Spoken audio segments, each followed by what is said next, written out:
Good morning, good morning, good morning, good morning, good morning, good morning, people. I'm here now in my live stream.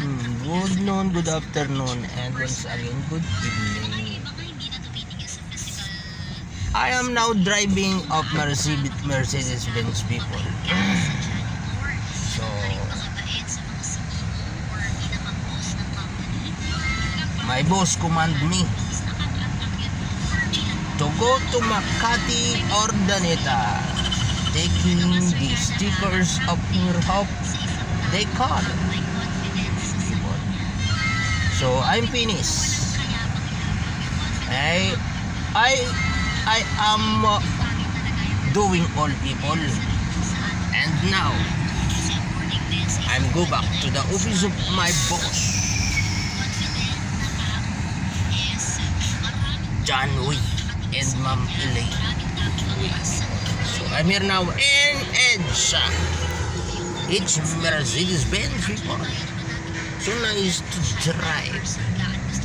So nice to take it as mine. So people, once again, kumbagay narito tayo sa road. Nasa mapa. May traffic, may wala. So maranasan nating maging isang boss sometimes, people, when we are driving the expensive cars in the world. So people, papasok na ako ng BGC. Uli, malapit na dito yung boss ko. So nag-live lang ako, people. It's recorded by camera. Wala akong load, people. Mamaya ako ipopost. Kumbaga yan. Talagang nasa itaas natin ay langit, people. May liwanag. Nagbibigay ng liwanag dito sa mundo. Upang makita natin ang kagandahan ng kapaligiran. Ang kagandahan ng daigdig. So makita natin ang lahat ng dito'y nananahan.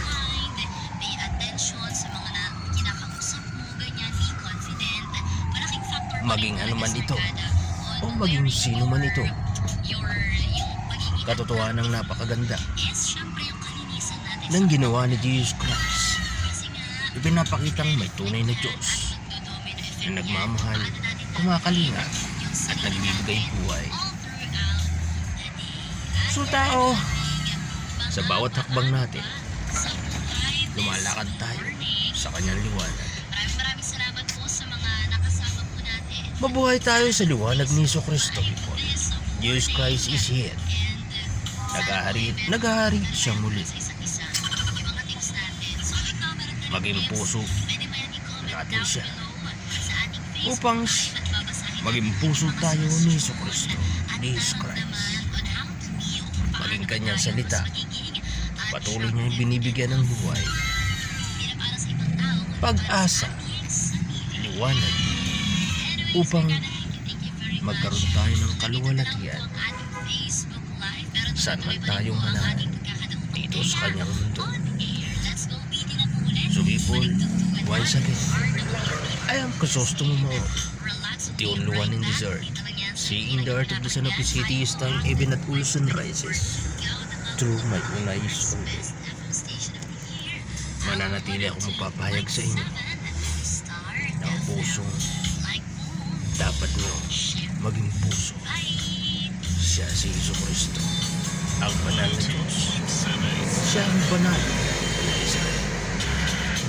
People, make your heart holy Israelites, para maging iisa tayong pamilya sa mundo, magkakapatid kay Jesucristo, nanahan sa Kanya ngayon, bukas, at magpakailan kailanman. Bye bye.